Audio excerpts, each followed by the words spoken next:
Entendez pas. Bien, bonjour à tous. J'espère que vous nous entendez bien. C'est bon, il n'y a pas de souci. Bien, merci à tous d'être présents pour ce webinaire sur la réglementation de la baignade et des activités nautiques. C'est un webinaire qu'on a souhaité parce qu'on s'est rendu compte que dans certaines collectivités, il y avait, on va dire, une certaine méconnaissance de cette réglementation et surtout de façon à ce qu'on puisse harmoniser nos pratiques sur l'ensemble du territoire des Combrailles. Euh, pour ce faire, nous recevons aujourd'hui Monsieur Yannick Morvan, qui est au service départemental à la jeunesse et à l'engagement et au sport. Voilà, donc un des services de l'État qui est couplé aujourd'hui d'ailleurs avec l'éducation nationale, qui va nous parler de cette réglementation et il sera bien évidemment secondé par Sébastien Giraud qui s'occupe de toutes les activités nautiques au SMAD. Je vais pas être plus long. Si vous avez des questions, on n'est pas très nombreux, donc je pense qu'on peut demander à prendre la parole au cours de la présentation. Donc n'hésitez surtout pas. Voilà. Bon webinaire à tous. Et, Peut-être un point sur l'enregistrement.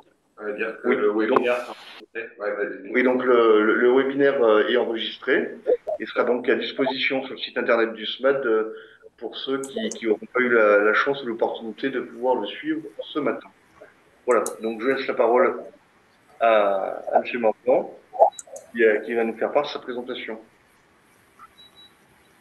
Euh, alors, je vais récupérer. Voilà. Bon, eh bien, écoutez, déjà, bonjour à tous. Donc, je vais commencer par me présenter, hein. Je suis Yannick Morvan, du service départemental à la jeunesse, à l'engagement et au sport du Puy-de-Dôme.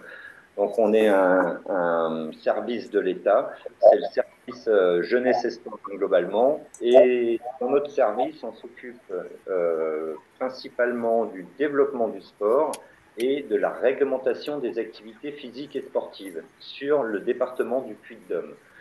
Voilà, alors donc aujourd'hui, euh, on va faire un point sur la réglementation des baignades et un point aussi succinct sur les activités aquatiques autour des lacs. Et l'objectif, ça va être de vous apporter de l'information réglementaire, bien sûr, mais ça va être aussi de répondre à vos questions si vous en avez durant ce webinaire.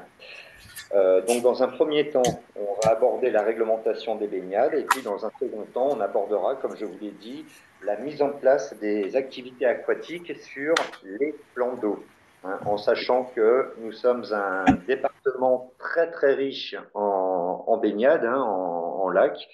C'est même une de nos forces et de nos atouts touristiques. Et c'est aussi pour cette raison que la réglementation, elle doit être mise en adéquation avec le tourisme. C'est-à-dire qu'une baignade bien organisée, réglementairement organisée, a un attrait touristique plutôt fort. Voilà.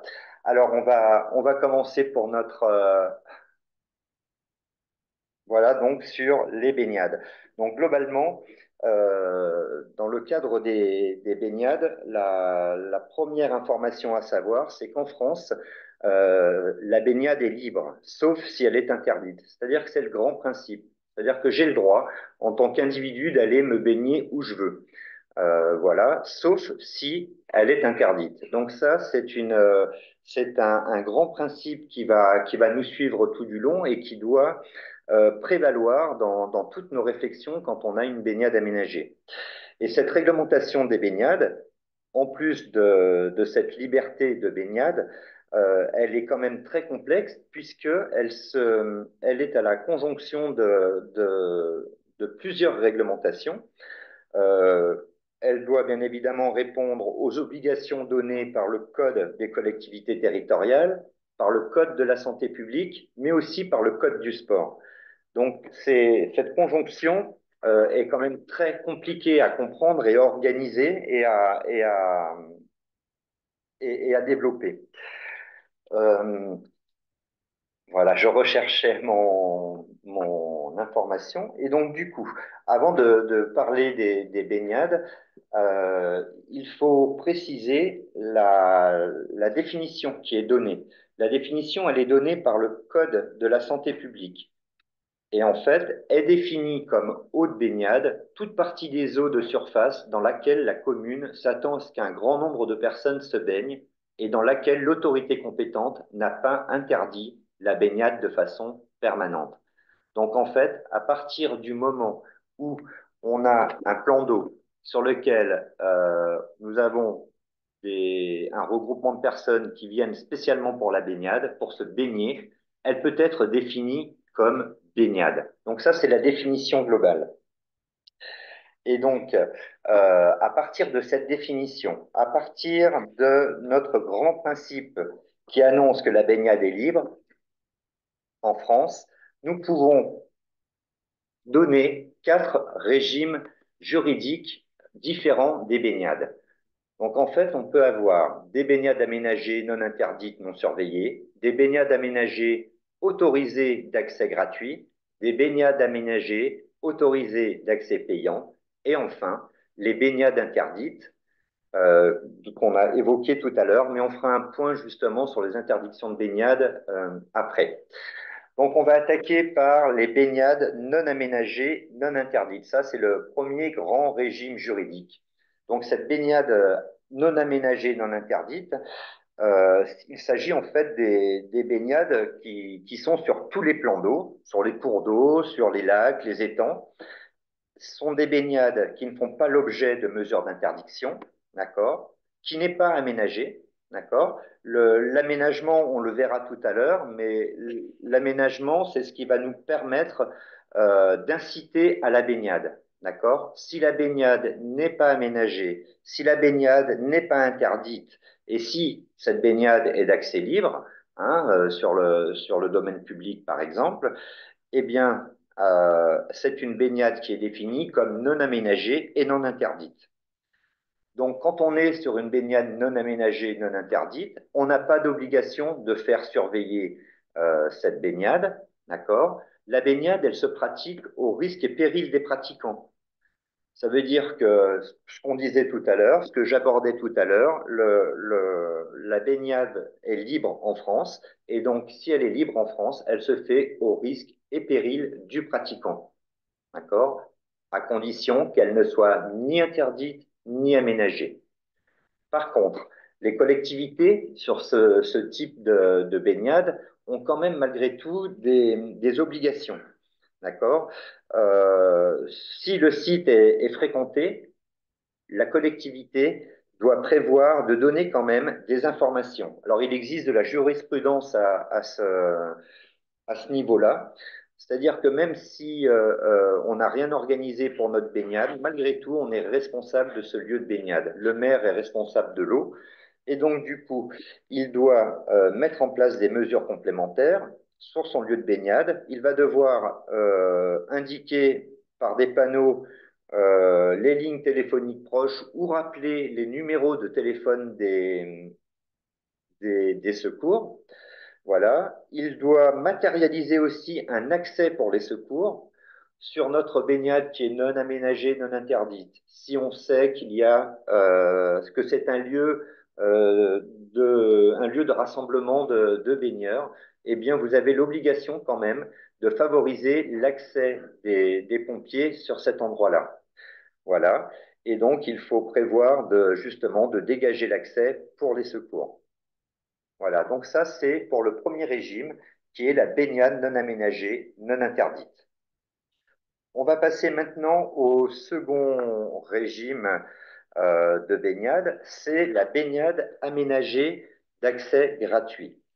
Alors, une baignade aménagée, c'est là où on va commencer à définir ce que c'est qu'une baignade aménagée. Quand on parle d'aménagement, c'est lorsque nous avons à proximité euh, du lieu de baignade, c'est lorsque nous avons des aménagements qui vont inciter à aller se baigner. Alors si par exemple on met un bar, une buvette, si on met des jeux pour enfants, si on regroupe des jeux pour enfants, un bar, des aires de pique-nique à proximité d'une plage, là on pourra dire que notre plage est aménagée. Et donc cette plage aménagée, elle a quand même une définition, d'accord, qui est donnée par le Code de la santé publique. Et la définition de cette baignade aménagée, elle dit que d'une part, il faut une zone d'eau, d'accord? voilà, dans une zone d'eau douce, voilà, où plusieurs activités de baignade ou de natation font l'objet d'une autorisation d'ouverture par le maire, c'est-à-dire que vous auriez déclaré votre lieu comme un lieu de baignade, et d'autre part, euh, on aurait une portion de terrain contiguë à cette eau de baignade sur laquelle des aménagements ont été réalisés afin de favoriser la pratique de la baignade. Donc, globalement, une baignade aménagée, je vais me répéter, mais c'est bien de le savoir, c'est lorsque nous avons une plage qui est matérialisée et des activités qui vont permettre d'inciter les baigneurs à se regrouper à un lieu, autour d'un lieu précis. Donc, quand on a une baignade aménagée d'accès gratuit, c'est-à-dire qu'on a la volonté de mettre en place une baignade aménagée d'accès gratuit, eh bien, on va avoir des obligations. Donc, la première obligation, c'est celle du maire qui va, donc, bien sûr, outre le fait d'avoir déclaré sa baignade, le maire va définir des zones surveillées, d'accord? C'est-à-dire qu'il va délimiter une zone de natation ou une zone de baignade. Il va devoir préciser les jours et les horaires de surveillance. C'est le maire qui va décider du temps de surveillance de sa baignade. Alors, on imagine que ces obligations-là, elles sont données notamment dans la période estivale, puisque c'est une période de forte fréquentation des baignades. Donc, à partir du moment où on a une baignade aménagée, on va avoir l'obligation de faire surveiller la baignade par du personnel qualifié. D'accord? Personnel qualifié, mais aussi réglementairement déclaré. Donc, le personnel qualifié, ce sont les maîtres nageurs sauveteurs, ou en tous les cas, les personnes qui ont le titre de maître nageur sauveteur, ou alors des personnes ayant le BNSSA, qui est un diplôme permettant la surveillance des plans d'eau. Lorsque le maire aménage sa baignade et qu'elle est d'accès gratuit, il va avoir aussi l'obligation de, d'organiser la sécurité et les secours de son lieu de baignade. Donc, l'organisation de la sécurité et des secours, excusez-moi, voilà, l'organisation de la sécurité et des secours dans la baignade. Donc, pour que la baignade soit réglementairement organisée, vous allez devoir mettre en place ce qu'on appelle un poste de secours à proximité directe de la plage. Donc, ce poste de secours, hein, c'est une cabane, hein, elle doit être matérialisée par exemple, une cabane en bois dans laquelle nous pourrions trouver du matériel de recherche et de premier secours, d'accord, qui pourrait aussi contenir un lit pour accueillir les gens qui seraient en difficulté, une table, une chaise pour les maîtres de secours, etc. Mais je ne vais pas rentrer dans le détail du poste de secours. Donc, la sécurité, c'est un poste de secours, c'est aussi du matériel de recherche et de premier secours, comme je vous l'ai dit. Et puis, c'est aussi une procédure d'organisation interne en cas d'accident ou d'incident et une procédure d'alerte des secours extérieurs. Ça veut dire que là, avec la personne qui surveille, le maire doit mettre en place la procédure qui doit fonctionner. Donc, une procédure, c'est par exemple, j'ai un accident, j'ai une noyade qui se produit, qu'est-ce que je dois mettre en place pour pouvoir pallier à cet accident? Alors, par exemple, comment je fais pour demander aux baigneurs de sortir de l'eau, c'est quelles sont les activités du MNS à ce moment-là. C'est-à-dire que le MNS, on doit décrire que le MNS donne l'alerte pour vider la plage, va secourir la personne, demande de l'aide pour pouvoir contacter les pompiers, etc., et commence la réanimation. Donc, en fait, ces procédures, elles peuvent être relativement simples. Il suffit de pouvoir d'ailleurs se rapprocher soit de MNS qui sont extrêmement compétents pour le faire, ou alors se rapprocher de nos services. et on pourrait tout à fait accompagner les collectivités dans les procédures à mettre en place. Par ailleurs, et enfin plutôt, dans le cadre des baignades aménagées, les collectivités doivent mettre en place une signalétique adaptée, c'est-à-dire mettre en place des drapeaux, mettre en place je parlais tout à l'heure de délimitation de la baignade. Voilà, pareil, il y a une réglementation qui existe sur cette signalétique.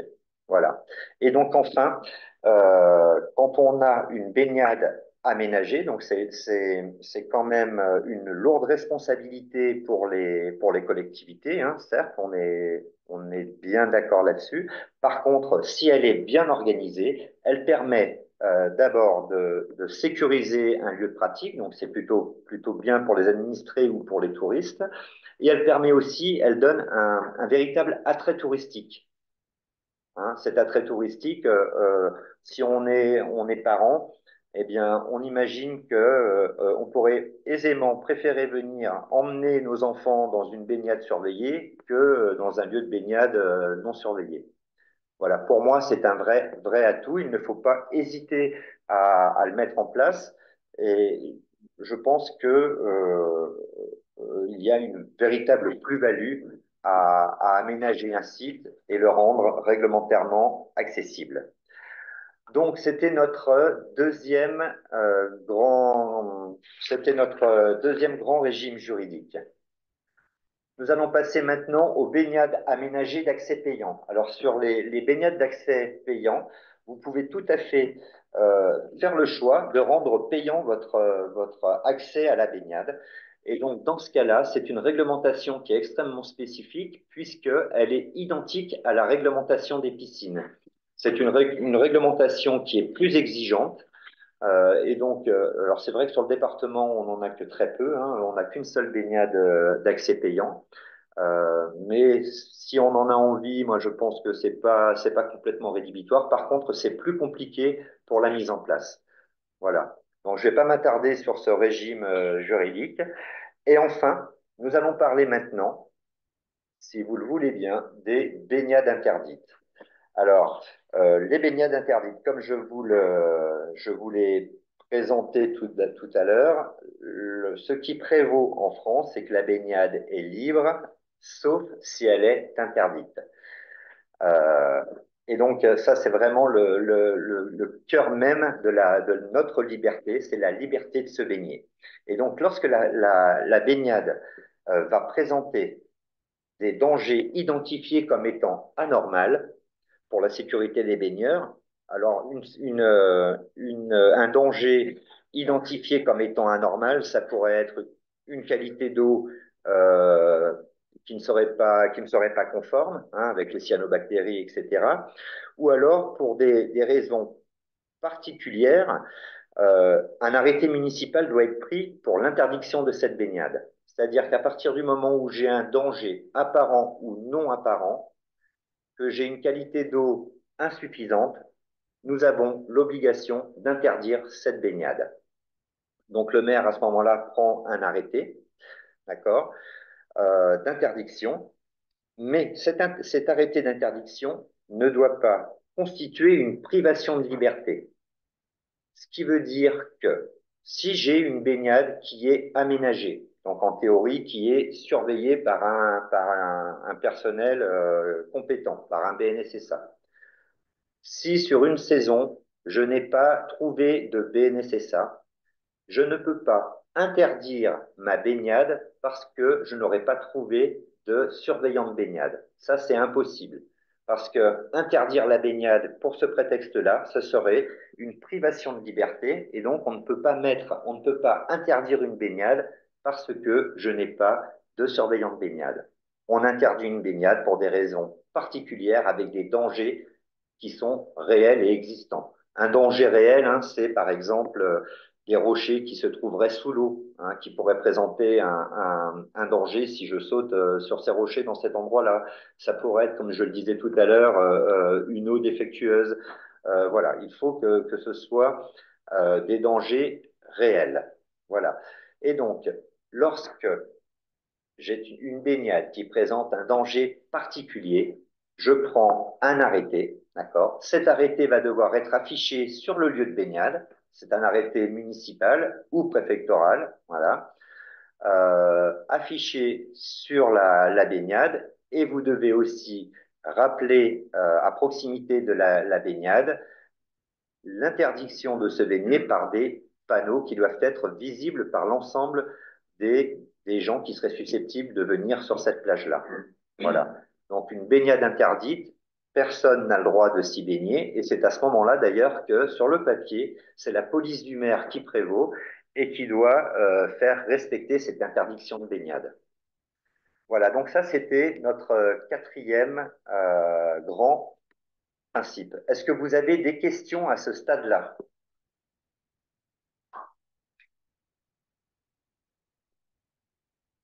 Alors, moi, j'en avais une. Euh, dans dans l'hypothèse où une commune a un site avec une plage matérialisée, avec un dock sanitaire, avec un parc de jeux pour les enfants, et qu'on est en baignade non surveillée. On a techniquement quelque chose qui est aménagé, donc est-ce qu'on passe automatiquement en baignade surveillée? Alors, pour passer en baignade surveillée, c'est un faisceau d'indices qui va nous guider. Globalement, dans le cadre d'un attrait touristique, d'un accueil du public, on peut tout à fait mettre en place des aménagements. On peut mettre des toilettes, on peut mettre des aires de jeu, on peut mettre des aires de pique-nique. Il faut juste s'assurer que tous ces aménagements ne soient pas regroupés autour d'un même lieu sur lequel nous pourrions organiser plage. C'est-à-dire que il faut qu'il y ait plusieurs indices qui nous fassent penser qu'elle est aménagée et que le tout soit regroupé. Ma baignade, mon lac, je peux tout à fait mettre des aménagements tout autour. Il faut juste que ça ne soit pas concentré sur un lieu unique qui pourrait faire penser que c'est un lieu de baignade surveillé. Que ça vous convient? Ai-je répondu? Oui, c'est pas évident à concevoir quand même, hein. Mais Oui, ce n'est pas évident à concevoir. Ah oui, je comprends complètement. J'avais une question également sur le premier cas de figure, la baignade non aménagée et non interdite. Oui. On a vu que vous avez expliqué que dès lors qu'il y a une certaine fréquentation, il y a un certain nombre d'obligations, Oui. notamment en termes d'accès pour les secours. C'est quoi la notion d'une certaine fréquentation? À partir de quand on considère que c'est fréquenté en termes de baignade? Ouais. Alors, est-ce que c'est voilà, est-ce qu'il y a une période de l'année? Est-ce qu'il y a un nombre? Est-ce qu'il y a une jurisprudence là-dessus? En fait, qu'est-ce qu'il en est? alors, il n'y a pas le nombre de baigneurs n'est pas défini. Il n'y a pas. Alors, il y a de la jurisprudence, par contre, voilà.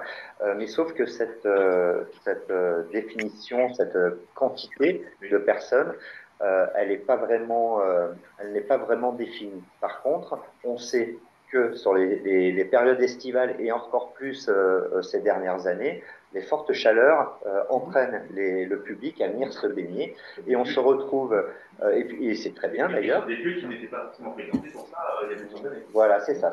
Auparavant, ce n'était pas forcément des lieux fréquentés, mais si on s'aperçoit que, eh bien, tous les jours, on a le soir tous les gens du village et des villages aux alentours qui viennent sur cette plage, on s'aperçoit qu'il y a une cinquantaine de baigneurs. À ce moment-là, il faut se sentir donc concerné et il faut être alerté pour pouvoir justement pour pouvoir répondre justement au fait que le maire doit assurer la sécurité sur son site et doit mettre en place finalement des accès de secours qui soient adaptés dans ce cas-là. Voilà, mais rien n'est vraiment défini Oui. dans la réglementation, je suis d'accord. Est-ce que c'est trois baigneurs de temps en temps ou est-ce que c'est des choses d'une certaine régularité? Il faut une régularité, effectivement, et c'est vrai que c'est concentré sur la période estivale, c'est-à-dire il faut que les maires soient vigilants à la fréquentation de leur baignade pendant notamment la période estivale. Voilà. Après, en termes de sécurité, enfin, en termes d'action à mettre en place, Pardon? C'est avant tout l'accessibilité pour les. Voilà, c'est ça. C'est avant tout ça. Et bon, globalement, sur l'ensemble de nos lacs, l'accessibilité, elle est quand même plutôt pas mal, hein. C'est plutôt à des accès des rivières. Alors, C'est compliqué. alors, concernant les rivières, c'est effectivement, c'est très compliqué de pouvoir organiser l'arrivée des secours parce que on ne sait pas vraiment où les gens se retrouvent. Toutefois, on a malgré tout, s'il y a un regroupement régulier de personnes à un même endroit, on le sait, voilà, il y a des faisceaux d'indices, il y a voilà, ce sont des lieux qui sont reconnus par la population autour, etc. Voilà. Après, ça demande une accessibilité, j'imagine, hein, parce que nous, on est service de l'État, mais on n'est pas la justice. Mais j'imagine qu'en cas d'accident, un juge pourrait regarder ce que les maires ont mis en place pour justement faciliter l'accès des pompiers. Alors, on ne demande pas certainement des grandes voies d'accès, mais un accès quand même relativement simplifié. Voilà. Moi, j'avais une question. Quelle est la responsabilité et quels sont les pouvoirs de police du maire dans le cas où il y a des habitudes de baignade sur un étang ou un lac privé?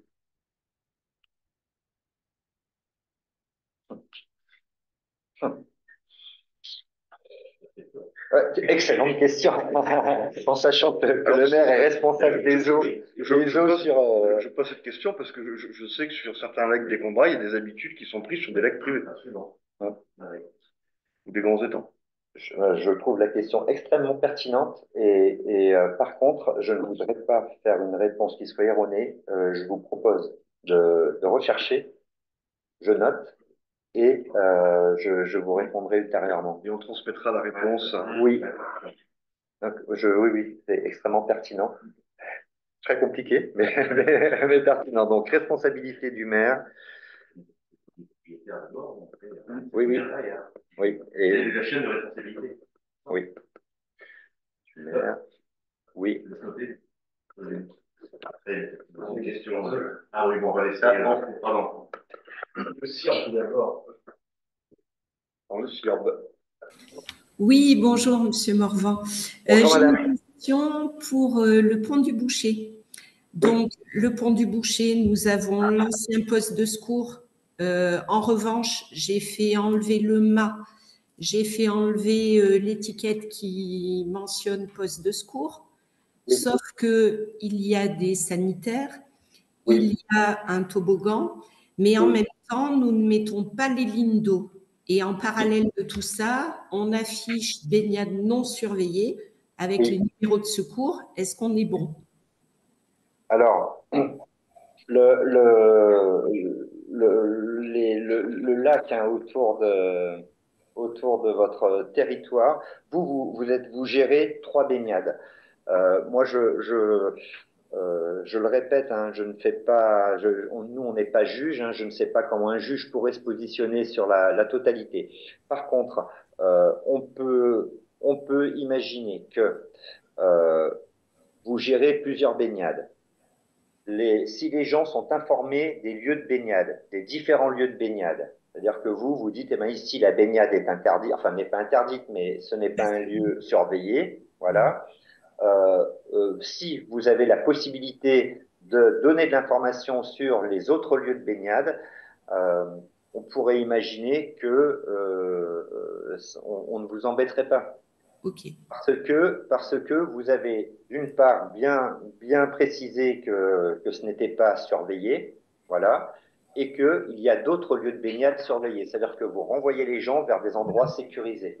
Ok. Donc moi, j'imagine que voilà, si on a enlevé la plupart des stigmates, je me rappelle plus par contre au pont du Boucher, votre baignade, elle est ensablée.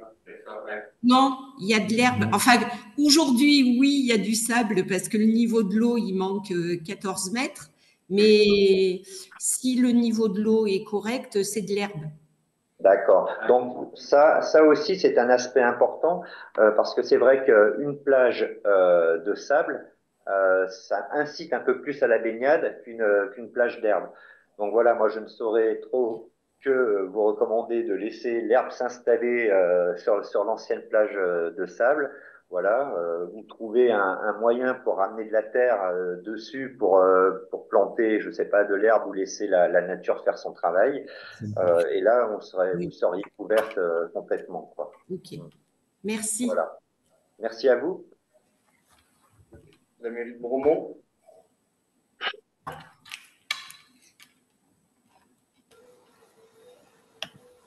La mairie de Beaumont-la-Motte. Bonjour. Alors, je ne sais pas si c'est moi que vous parlez, mais moi, c'est la mairie de Charançay et mon nom, c'est Bromont de Santos. Il y a pas de... Ah, Excusez-moi, pardon. j'avais vu que le nom de famille.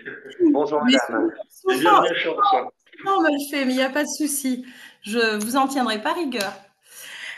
Monsieur Morvan et messieurs, mesdames, bonjour. Moi, je suis donc conseillère à la mairie de Charançay et donc nous sommes concernés par la baignade avec l'étang de Chancelade. Ma question était la suivante et j'en aurai quelques-unes.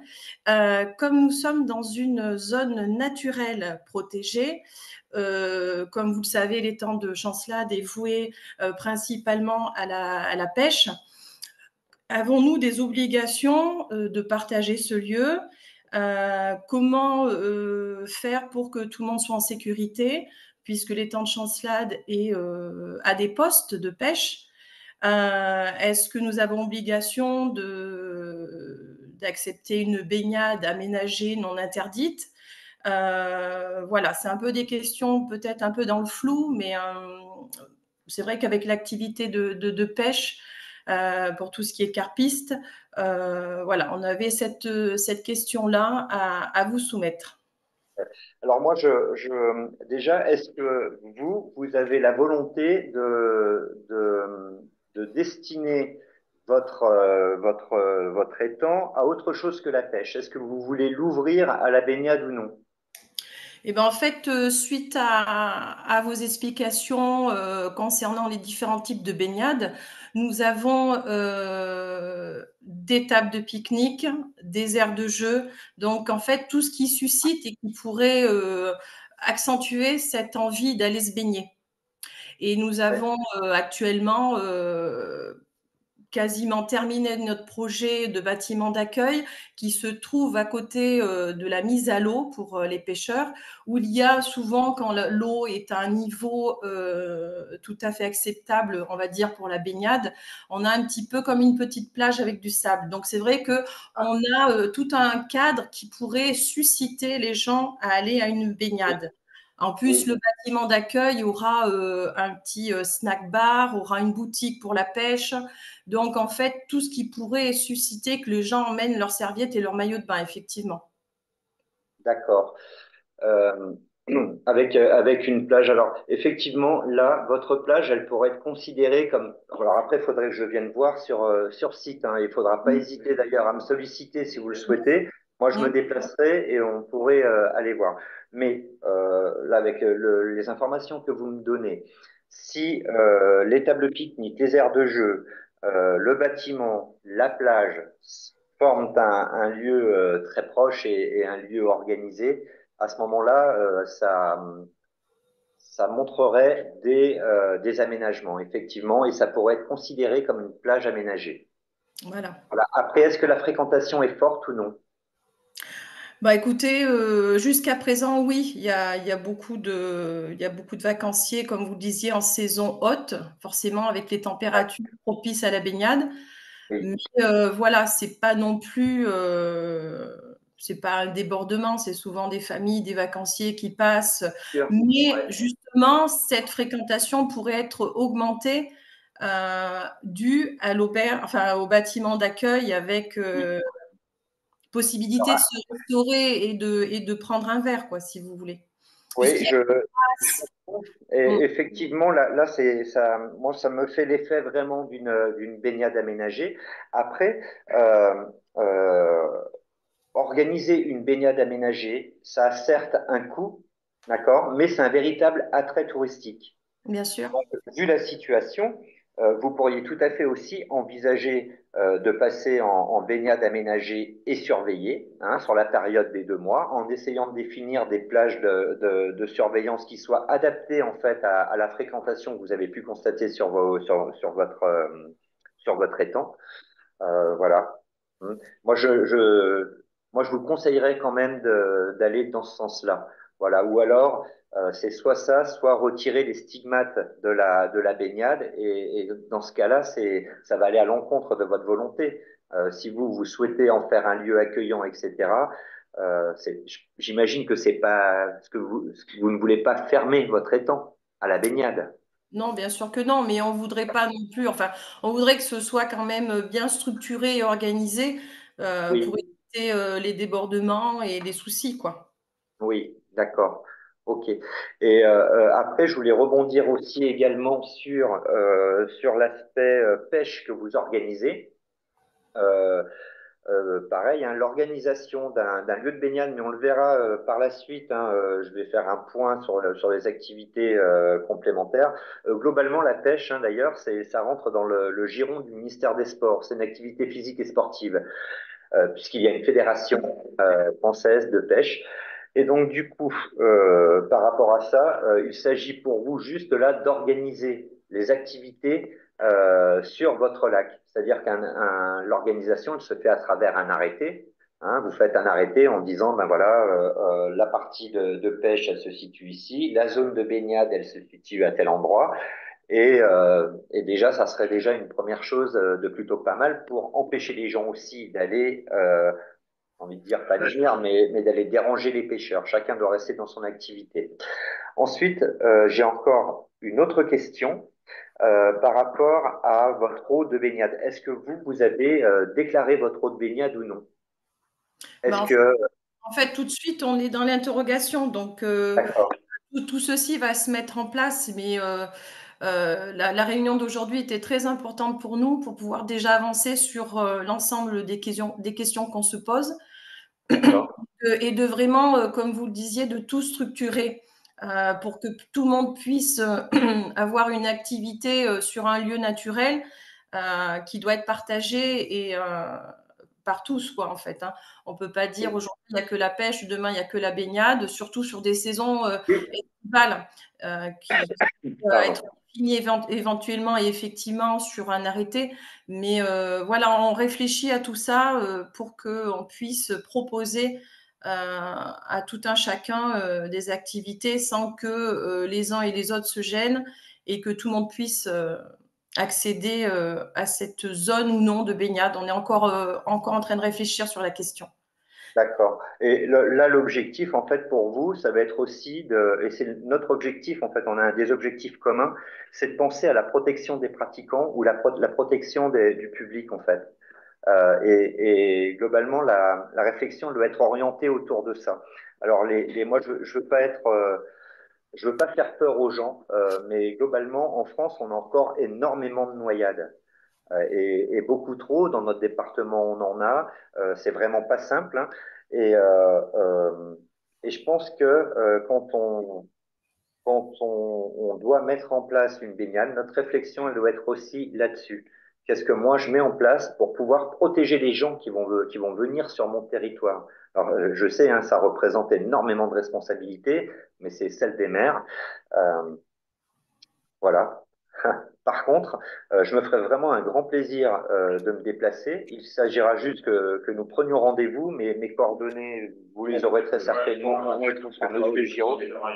Voilà, faut vraiment pas hésiter. Vous m'appelez sur mon téléphone portable, je réponds toujours, ou enfin, je rappelle en tous les cas, on prend rendez-vous et je me déplace. Et ça sera avec plaisir que je le ferai. Hein.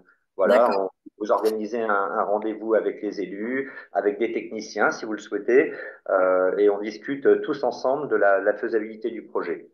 Oui, ça c'est une bonne idée. Je vous en remercie. Comme ça, on pourra se rendre sur site pour mieux se Exactement. effectivement. Parce qu'après, j'ai d'autres questions, mais je ne vais pas monopoliser toute la réunion de ce matin. Donc, Allez-y, parce que oui, les questions profitent à tout le monde. Hein. C'est ça que j'allais dire. ben, par rapport au poste de secours, est-ce qu'il y a une validation à avoir par la commission incendie ou Non, Alors non, non, pas du tout. Le poste de secours, il est obligatoire quand vous devez avoir un poste de secours quand on a une baignade aménagée, surveillée. C'est une obligation qui est réglementaire. Elle est donnée d'ailleurs par le Code de la santé publique, me semble-t-il. Mais ça pourrait très bien être dans le Code du sport, puisque les postes de secours, euh, notamment dans les piscines, ça existe. Euh, Globalement, pour le poste de secours, nous, pareil, hein, même chose, on est là pour vous accompagner, pour savoir où est-ce qu'il doit se situer, par exemple, pour connaître les éléments qui doivent se trouver à l'intérieur du poste de secours. Je parle d'éléments, euh, ce dont on a besoin à minima. Hein. Voilà, là, l'objectif, c'est pas non plus de faire des postes de secours de luxe. On fait des postes de secours adaptés et capables de répondre aux attentes d'un poste de secours. Voilà. Pareil, même chose, c'est un sujet que nous aborderons quand je me déplacerai. Et je vous donnerai de la réglementation par rapport à ça et voilà, l'information en tous les cas. D'accord, merci. Est-ce que vous avez une autre question? Oui, si on part sur une baignade, on va dire autorisée, faut-il aménager des parkings pour un petit peu éviter que tout le monde se gare sur les bords de route, les bords de enfin, chemin et gêne la circulation, ou est-ce que le parking n'est pas une obligation et à ce moment-là, les personnes se garent librement? Parce que nous, on a un parking qui est prévu pour le bâtiment d'accueil, mais lors de la saison estivale, il peut s'avérer qu'il y a un débordement. D'accord. Alors ça ne rentre pas ni dans enfin ça ne rentre pas dans la réglementation du code du sport. Il n'y a rien d'imposé à ce sujet-là. Mais par contre, on peut déjà réfléchir à tous autour de la table. Moi, il me semble que ça c'est peut-être de la sécurité publique, je ne sais pas. En tous les cas, il doit bien exister une réglementation particulière. Effectivement, si ça gêne le passage des voitures, si ça rend dangereux la circulation, effectivement, je pense qu'il faut faire quelque chose. Mais moi, je ne connais pas ces obligations-là. Par contre, c'est vrai que de prévoir sans que ça soit un parking goudronné, mais un lieu de parking, hein, on défriche une petite parcelle, pas trop parce que faudrait peut-être pas trop abîmer la nature, mais mais défricher un petit peu, laisser un peu de place rendre sécurisé un lieu pour les voitures, ça peut être plutôt pas mal. Juste peut-être en complément, ce qu'on peut dire, c'est que sur la partie baignade, vous avez l'obligation d'organiser l'avenue des secours. Si aujourd'hui le stationnement pose problème et ne permet pas un bon acheminement des secours, là, ça peut concerner la partie baignade. Voilà. Et là, le parking va être utile parce que ça vous permet d'encadrer ce stationnement et vous garantir le fait que votre accès à la plage pour les secours est toujours efficient. Mmh. J'avais une autre question. Imaginons Charança met en place, en fonction de ce qui a été évoqué, puis bon, il y en a par ailleurs, donc une baignade avec un arrêté, donc avec des zones de surveillance, des horaires, des jours, des choses un peu aménagées. Donc il y a une obligation de surveillance. Oui. On ne trouve pas de personnel. Oui. Ça, c'est un cas, voilà, je pense que vous sauriez parce que on vous le dit tout le temps. Oui, oui. Mais Oui. juridiquement, quelle est la situation? Parce que vous avez évoqué le fait de dire ce que vous avez dit tout à l'heure, ce n'est pas un motif d'interdiction. Oui. Comment on s'en sort de cette situation? Alors, comment on s'en sort? Alors, je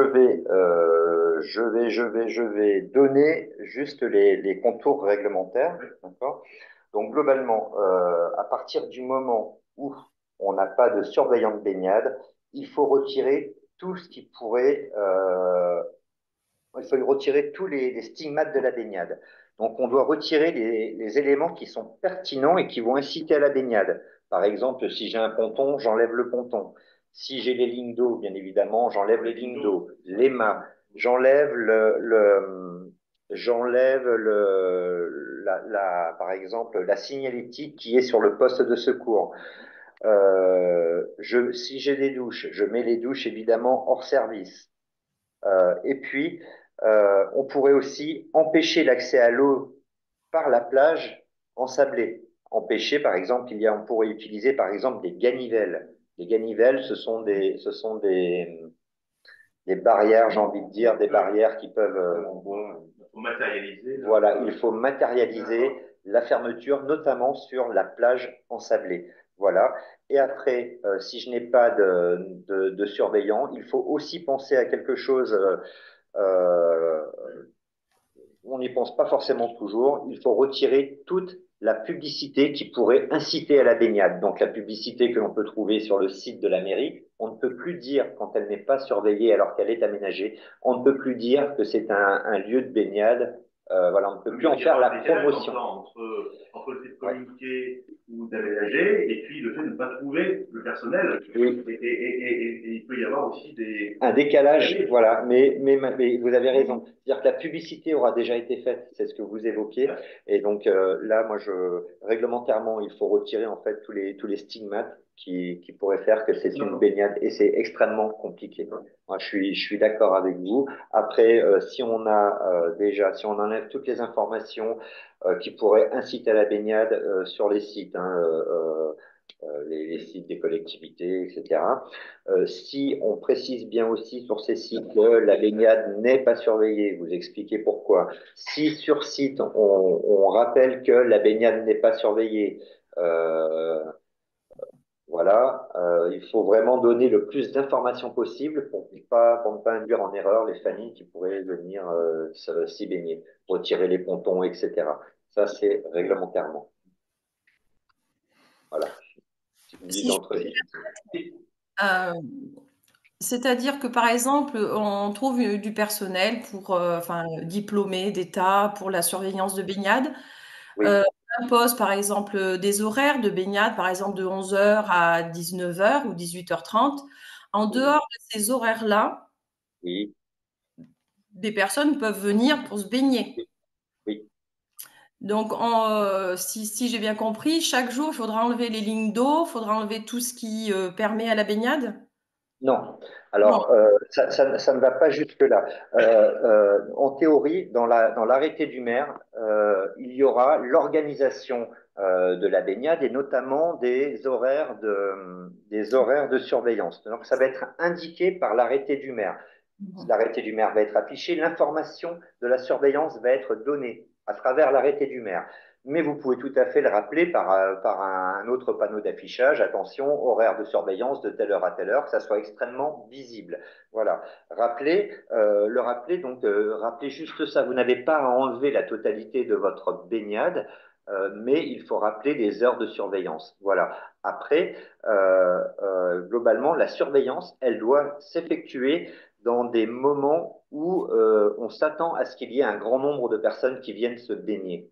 D'accord? Donc, on imagine que le matin, il y a peu de monde. Les baignades, elles ne sont pas forcément surchargées. Voilà, il faut que lorsque vous choisissez les plages de surveillance, les plages horaires, eh bien, il faudra auparavant que vous soyez en capacité de faire un petit point quand même et de dire, tous les jours, moi, j'ai des gens de telle heure à telle heure. Alors, c'est sûr que ça demande un peu de travail, mais il faut pouvoir l'évaluer pour fixer des horaires de surveillance qui soient adaptés à votre territoire et à votre étang. D'accord, merci.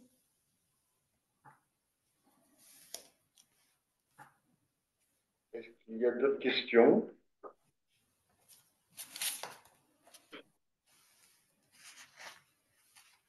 Bon. Très bien.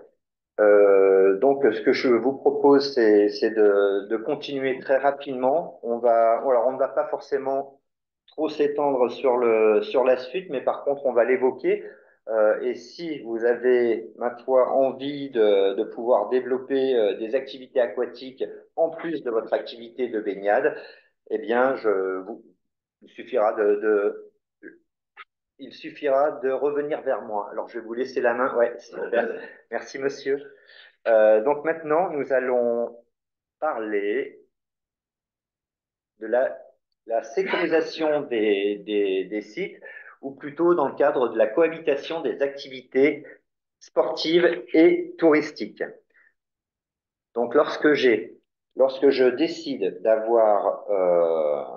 de mettre en place des activités supplémentaires autour de mon lac, tout à l'heure, on a évoqué la pêche, mais ça pourrait être tout à fait du pédalo, du canoë, voilà, ou toute autre activité aquatique. C'est le maire qui, par un arrêté, va définir, lui, les différents lieux de pratique. D'accord? Cet arrêté, voilà, va servir d'information, d'accord? Mais vous pouvez tout à fait doubler les informations, hein, bien évidemment. Et vous allez devoir donner de l'information aux usagers, aux pratiquants, aux non-pratiquants, par un affichage clair sur chaque site dédié à l'organisation de l'activité. Par exemple, activité pêche, eh bien, je vais mettre un panneautage, attention, vous entrez dans une zone de pêche. Attention, alors peut-être pas attention, mais que l'on marque la zone, le ponton d'accès pour les pédalos. Il faut que tout soit clairement défini pour informer le public des différentes activités. D'ailleurs, il est préconisé de mettre en place un plan du lac avec la délimitation des différentes activités. Voilà, bien évidemment, faire de l'affichage avec entre autres les arrêtés réglementant la baignade et les activités aquatiques. Voilà, et informer sur place et via les sites internet ou les réseaux sociaux. Ça serait pour l'aménagement du site si je désire euh, multiplier les activités sur mon étang, ma baignade.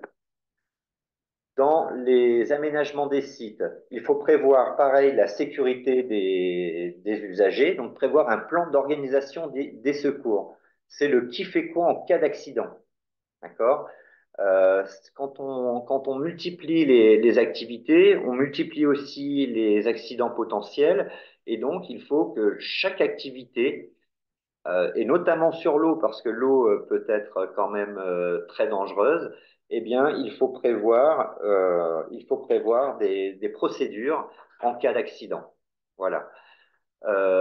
Pour l'aménagement des sites aussi, il faut prévoir une accessibilité du site pour tous. Alors que ça soit une signalétique directionnelle qui soit installée tout autour pour que les gens puissent se déplacer aisément, mais aussi il faut veiller à ce que les cheminements soient adaptés. À partir du moment où j'organise une activité physique et sportive, notamment, hein, eh bien c'est vrai que si on rend le cheminement adapté pour des personnes mal marchantes, pour des personnes en fauteuil roulant, alors c'est vrai que c'est pas forcément fréquent, mais par contre c'est obligatoire.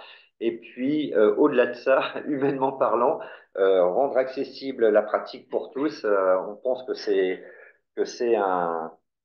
quelque chose d'important pour nous.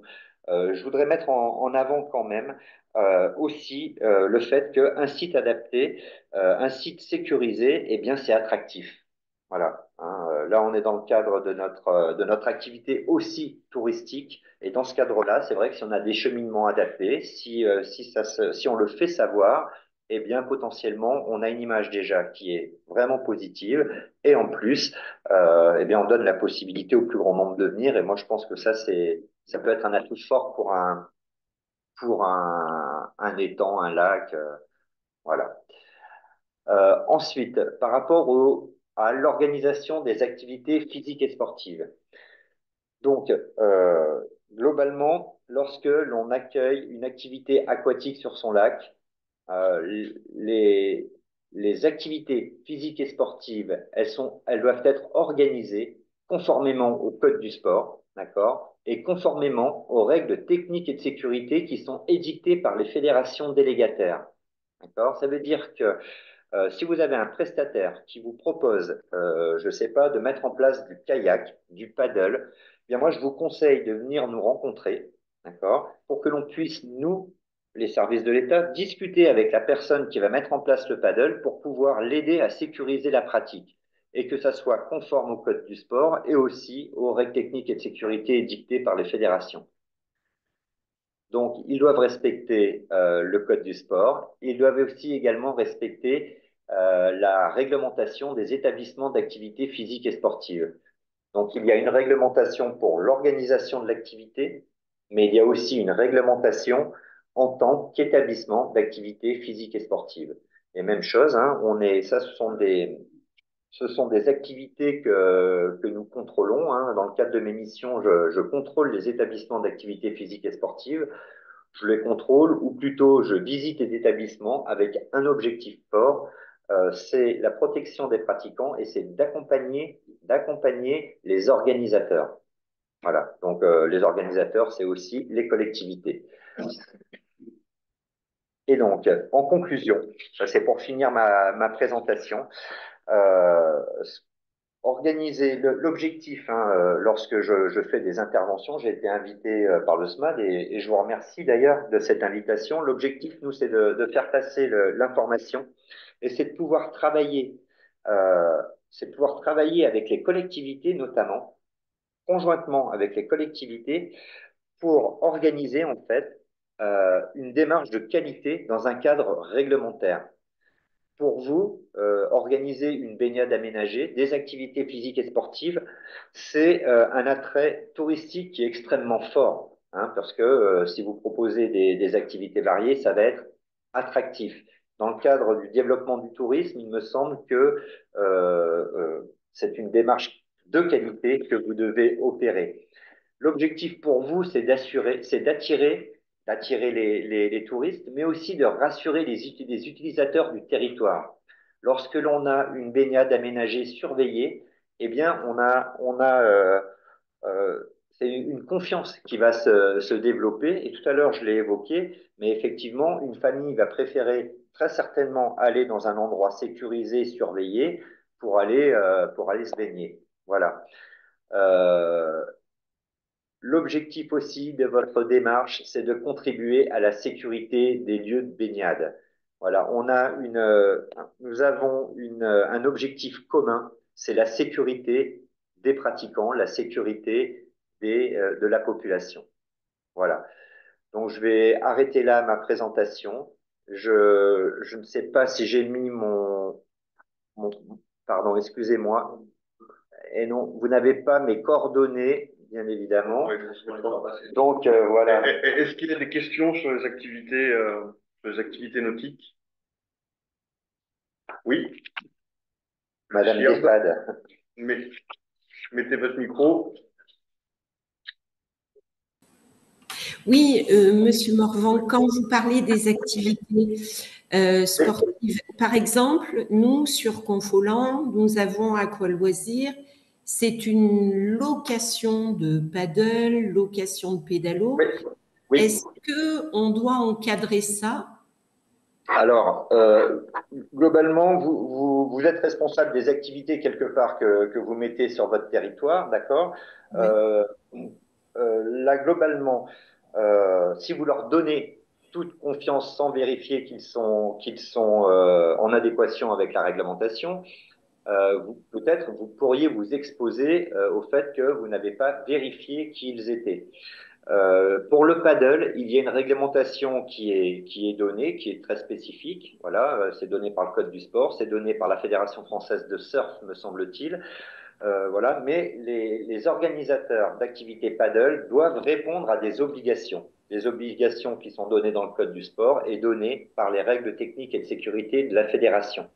Donc, moi, ce que je peux vous proposer, c'est avant ouverture, d'accord, Oui. avant la saison estivale, on peut prendre rendez-vous, avec les organisateurs, Oui. et on fait un point avec eux sur leur activité, Ok. sur les éléments de sécurité, sur leurs propositions commerciales.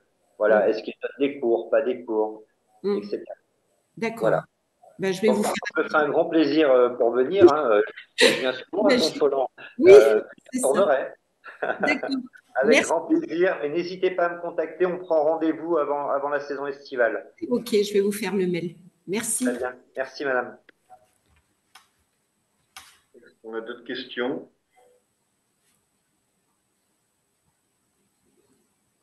Non? Très bien. C'est qu'on a fait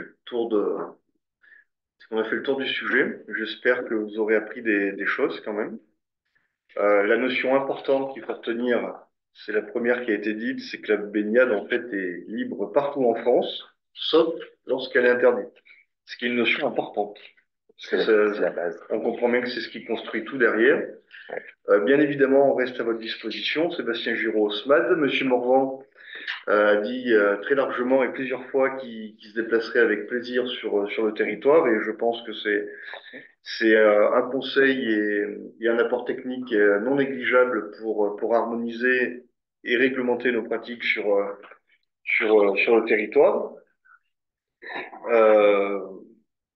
Voilà. S'il n'y a pas de questions. On essaiera d'apporter des éléments quand vous serez revenu vers nous sur la question des sites privés. Oui, alors, ça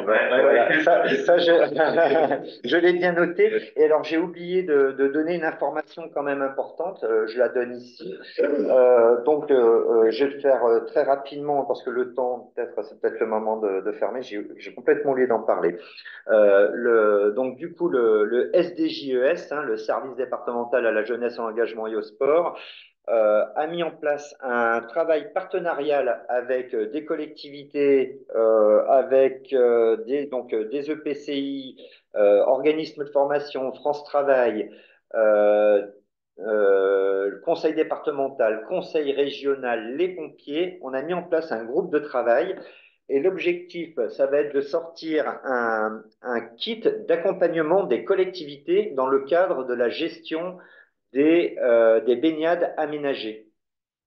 Donc, ce kit sortira, si on a un peu de chance, au mois de novembre 2025. Donc, c'est pas pour la saison là, bien évidemment, mais ça sera pour la suite. Ça sera un document à conserver dans les mairies, dans les collectivités, puisque l'objectif, c'est d'accompagner justement les collectivités dans le cadre de la mise en place de leur baignade.